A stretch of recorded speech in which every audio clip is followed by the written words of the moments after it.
নমস্কার বন্ধুরা, আরো একটি ঝলমলে ভিডিও নিয়ে আমি রিয়া চলে এসেছি। বাচ্চার জন্য তৈরি একটি খুবই সুস্বাদু এবং ওয়েট গেইনিং রেসিপি আজকে তোমাদের সাথে শেয়ার করছি আমি। তো চলো রেসিপিটি তোমাদেরকে দেখিয়ে দিই কি কি উপকরণ লাগবে আর কিভাবে তোমরা এই সুস্বাদু রেসিপিটি তৈরি করে নেবে। এটি একটি চট জলদি রেসিপি, বাচ্চাকে ইভিনিং স্ন্যাক্সে বা ব্রেকফাস্টে এটি দেওয়া যেতেই পারে। এটি যেরকম ফিলিং সেরকম হেলদিও আর খেতেও দারুণ। তো একটি পাকা কলা আমি টুকরো টুকরো করে কেটে একটি মিক্সি জারে নিয়ে নিচ্ছি। আমি পুরো কলাটি আমার বেবির জন্য ইউজ করছি না, আমি এরকম টুকরো টুকরো করে হাফ মতো কলা মিক্সির বোলটিতে নিয়ে নিচ্ছি। এরপর আমি এতে অ্যাড করে দেব পরিমাণ অনুযায়ী ওটস।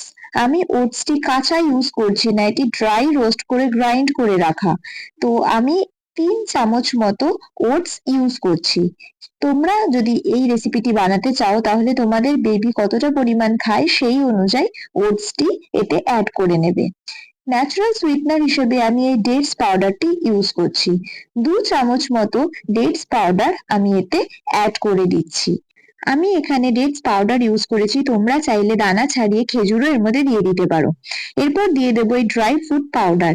এখানেও বলে রাখি আমি ড্রাই ফ্রুট পাউডার ইউজ করেছি, তোমরা কেউ চাইলে এখানে কাজু, আমন্ড এগুলো দিতেই পারো, বাট আমি পাউডারই ইউজ করলাম।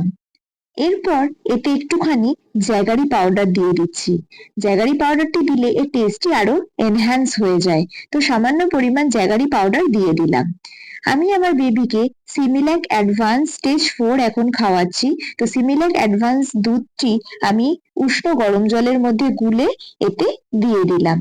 এরপর ব্যাস, আর কিছুই না। এরপর ব্লেন্ড করে নিলেই এই রেসিপিটি রেডি। একটা জিনিস আমি ভিডিওতে দেখাতে ভুলে গেছি, সেটা হচ্ছে আমি এই রেসিপির মধ্যে কিচমিচও ইউজ করেছি। কয়েকটা কিচমিচ ভালো করে ধুয়ে নিয়ে আমি এতে দিয়ে ব্লেন্ড করেছিলাম। দেখো, আমি এটি বাটিতে ঢেলে ফেলছি। এই রেসিপিটি তোমরাও খেয়ে দেখো। এটা শুধু বাচ্চা বলে না, এটা বড়রাও খেতে পারে। এটা ভীষণই টেস্টি একটি রেসিপি। বাচ্চা থেকে বড় সকলেই এই রেসিপিটি ট্রাই করে দেখতে পারে ওয়েট গেইনিং এর জন্য। এই ওটস স্মুদিটি ওয়েট গেইন করতে খুবই হেল্প করে। এরকম আরো সুন্দর সুন্দর ভিডিও পেতে আমার চ্যানেলটিকে সাবস্ক্রাইব করে রাখো আর ভিডিওগুলোতে একটি লাইক দিতে ভুলো না। দেখা হচ্ছে পরের ভিডিওতে।